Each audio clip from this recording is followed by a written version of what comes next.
bonjour, bonsoir, ça dépend de notre région, là où nous nous trouvons.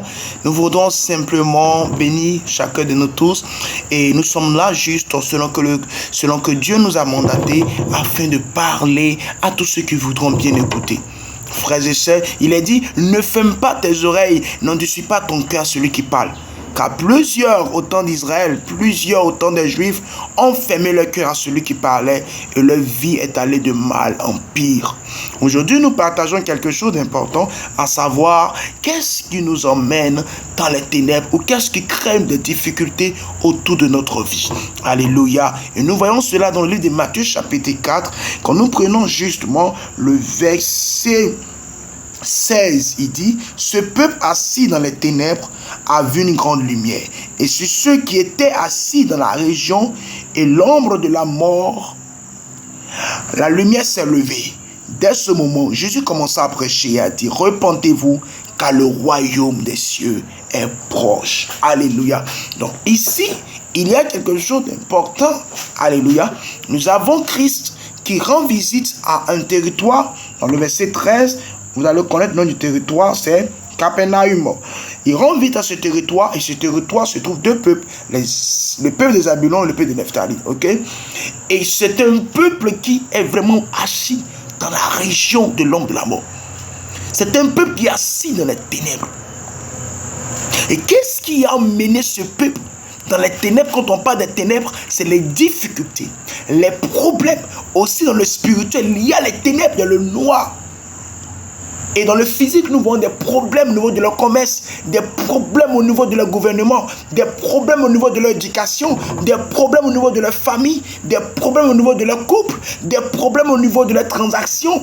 Tout ce qu'ils faisaient comme activité, il y avait des problèmes, des difficultés, des complications.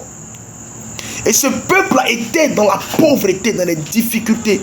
Ce peuple était dans les pleurs et dans les questions qu'il se posait chaque jour. Et quand Christ arrive, la lumière apparaît là-bas. Lorsque Christ commence à le dire, changez de vie. C'est ça la repentance. Repentez-vous. Changez de vie. Ça veut dire changer de position. Et c'est quand ce peuple-là a pris l'engagement de changer de position, c'est là la lumière a commencé à se révéler dans leur vie. La présence de Jésus est déjà la lumière. Et cette lumière était là au milieu d'eux, mais n'était pas encore dans leur vie. La présence de Jésus auprès de nous, c'est de faire de nous une lumière. La présence de la lumière, c'est de faire de nous une lumière. C'est comme le soleil qui diffuse ses rayons sur la lune, c'est de faire de la lune une lumière. C'est comme le soleil qui diffuse ses rayons sur les étoiles, ce que nous voyons, les pierres que nous voyons. Quand le soleil diffuse sa lumière sur toutes ces étoiles-là, elles deviennent, ce sont des pierres, elles deviennent des étoiles, elles commencent à briller. Alléluia. C'est pourquoi c'est très important de le savoir. C'est les changements de notre vie que Dieu attend. Dieu veut que nous changeons d'attitude. C'est si nous changeons d'attitude que les difficultés vont cesser. Ce n'est pas autre effort, ce n'est pas autre moyen qui va cesser les difficultés de notre vie. Non, mais c'est de changer d'attitude vis-à-vis du péché. Il faut se débarrasser du péché. Il faut se débarrasser des sales comportements. Il faut se débarrasser de la méchanceté. Il faut se débarrasser de l'impudicité. Il faut se débarrasser de la colère, de la cigarette, de la drogue. Tout ce qui est nuisible au corps, à l'âme et à l'esprit, il faut s'en défaire. Il dit à ce peuple, non pas que je vais vous bénir et les ténèbres vont disparaître. Non pas que je vais prier pour vous, les ténèbres vont disparaître. Non pas que je vais dire aux démons de partir, les ténèbres vont disparaître. Non pas que je vais faire des miracles, des prodiges pour que les ténèbres s'éloignent, pour que la région de l'homme de la mort s'éloigne. Non. Mais il dit, je veux que vous repentez. Si vous changez d'attitude, la région de l'homme de la mort va partir. Votre région ne sera plus le siège de l'ombre de la mort. Regardez ces choses. Le péché provoque en nous L'ombre de la mort. L'ombre de la mort vient siéger dans notre vie quand nous sommes dans le péché. L'ombre de la mort vient siéger dans notre vie quand Jésus n'est pas dans notre vie. Quand Jésus est parti à Capernaum, on a dit quoi? Ce peuple assis dans les ténèbres a vu une grande lumière. Si Jésus est dans ta vie, tu verras cette grande lumière.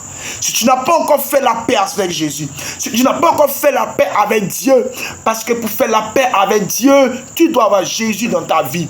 Et si tu acceptes Jésus, tu seras dans la lumière.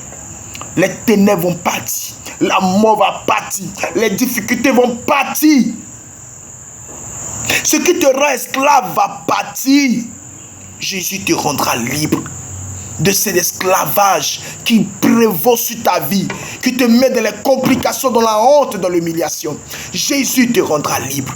Est-ce que tu peux l'accepter? Accepte-le. Dis simplement: Seigneur Jésus, je te donne mon cœur. Je décide de me détourner du péché, de te recevoir comme Seigneur et Sauveur aujourd'hui et pour toujours. Et trouve-toi une église, confie-toi un pasteur et qu'il fasse ton baptême. Et tu deviendras enfant de Dieu.